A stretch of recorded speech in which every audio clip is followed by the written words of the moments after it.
Observons une notion très importante en PNL, la notion d'être associé ou dissocié d'une expérience. Lorsque quelqu'un est associé à une expérience, cette personne la vit en voyant à travers ses propres yeux, en écoutant de ses propres oreilles et en ressentant tous les sentiments et toutes les émotions qui s'y rapportent. Tiens, faites une petite expérience en fermant les yeux quelques secondes. Allez-y, fermez les yeux et faites comme si vous étiez assis sur une balançoire. Faites-le vraiment, jusqu'à ressentir le siège sur lequel vous êtes assis.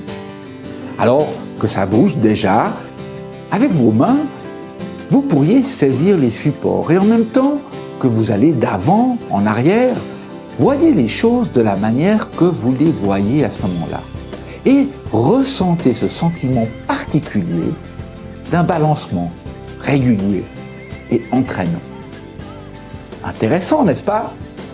Revenez avec moi si vous voulez bien.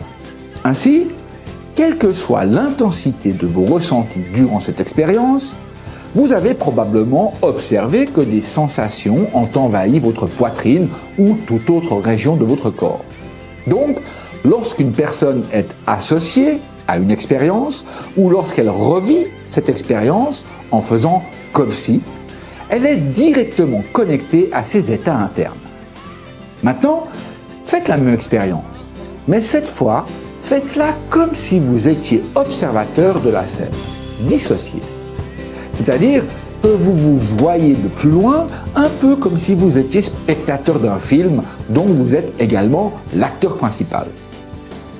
Vous observerez qu'en étant dissocié, vous ne pouvez pas être relié aux mêmes états internes.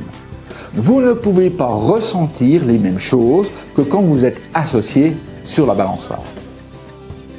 Cette idée d'association et de dissociation est un élément essentiel pour le traitement des peurs, des phobies ou des compulsions. D'ailleurs, l'efficacité de la PNL pour le traitement des phobies n'est plus à prouver. Et nous aurons l'occasion d'y revenir plus en détail dans d'autres modules de notre formation. Pour le moment, souvenez-vous qu'en étant associés, nous sommes sensibles à nos états internes lors d'une expérience, alors qu'en étant dissociés, ces sentiments se dissipent et ne peuvent plus être identiques. Ce que tu dis là, ça veut dire que quand je m'engueule avec ma femme, si j'arrive à me dissocier, je sentirai plus la colère. Tu prends de la distance, du recul, on pourrait dire que tu te mets au balcon, tu deviens un observateur de la situation. Cependant, pour la vie de couple comme pour toute autre situation, qu'une situation soit conflictuelle ou non, le praticien PNL cherche à élargir son modèle du monde. Il cherche à définir une interprétation qui soit le mieux adaptée à la situation en fonction des choix du moment. Et quelle meilleure façon de faire que d'observer une situation sous différents points de vue? Utiliser d'autres approches, en obtenir un écho différent pour élargir le choix des possibles.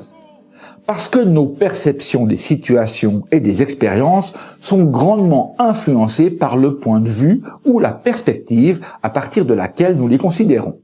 Et en PNL, nous définissons plusieurs positions de base que nous pouvons adopter afin de percevoir une expérience spécifique.